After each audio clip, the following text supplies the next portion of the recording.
Crane. Present. Present.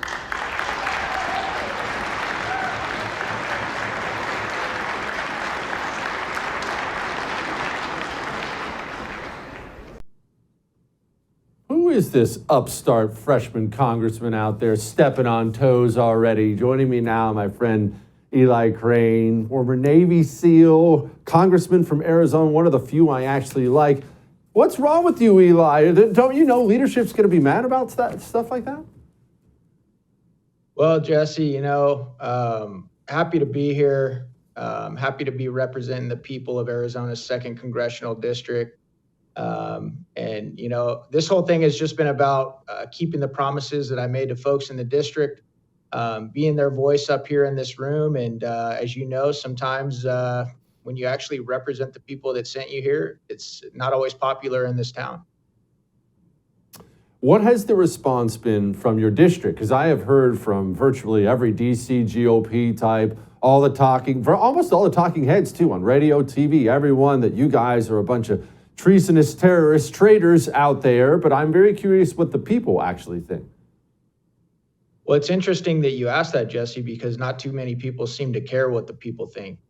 The people, the overwhelming response that we're getting from the district and for the people is, hey, thank you so much for actually sticking up for us and not just, going along to get along. And so, that means a lot to us. It means a lot to all 20 of us who, really tried hard to affect change up here. And so thank you to everybody out there who has, been encouraging, and it does mean a lot to us. I'm glad there were 20 Republicans that stood for something and were willing to have a fight. I don't know why our side is so uncomfortable, though, with fighting. Explain that to me, Eli. Obviously, you're somebody who would be quite comfortable with fighting, but the second there's an argument, the whole time I was simply saying, what's the big deal? They're having an argument for a few days. The second voices get raised or someone gets their feelings hurt, immediately the mentality on the right is that this is the end of the world. We got to make the noise stop. How did we become so soft? Well, I don't know if it's cultural or what it is, Jesse, but I did tell the folks back home that I would be somebody that came up here and fought for them. And I wasn't coming up here to go along, to get along. And so, you're right, though. I think that I was really disappointed in the way I saw many conservatives cover, this whole thing and, just trying to demonize us and villainize us for actually doing what many Americans want to see. And that is representatives actually stick up for them. Jesse, it's crazy to me how many,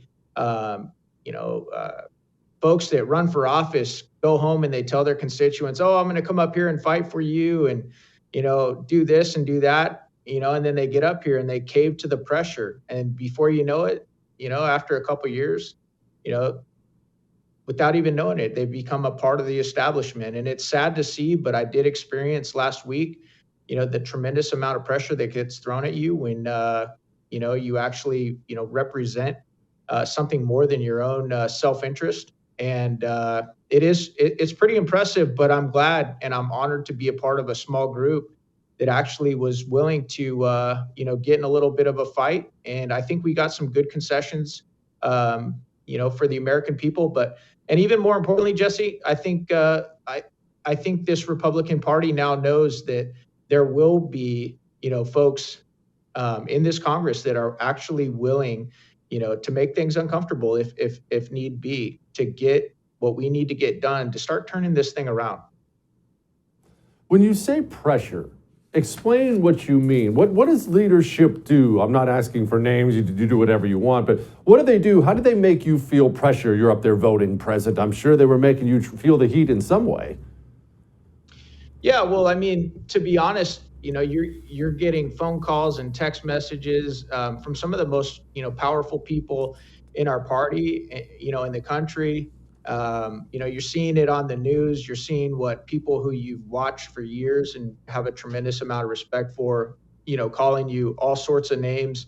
And, a lot of people just cave under that amount of pressure. But like I said, I'm glad that, there were many of us that had been meeting and talking about this for, over a month. And I think we were, we were very cautious about it, but we were resolute and we were willing to take a risk. And we were also very prayerful about it, Jesse. We wanted to make sure that, this wasn't about any personal vendettas or, grandstanding, but we actually wanted to affect change up here. And I think that, I know not everybody agrees, but I think that a lot of people believe that, we definitely got some good concessions and Congress is going to be a whole lot better because of it. Yeah, I believe so. Eli Crane, you're the best, my brother. Semper Fi. Come back soon.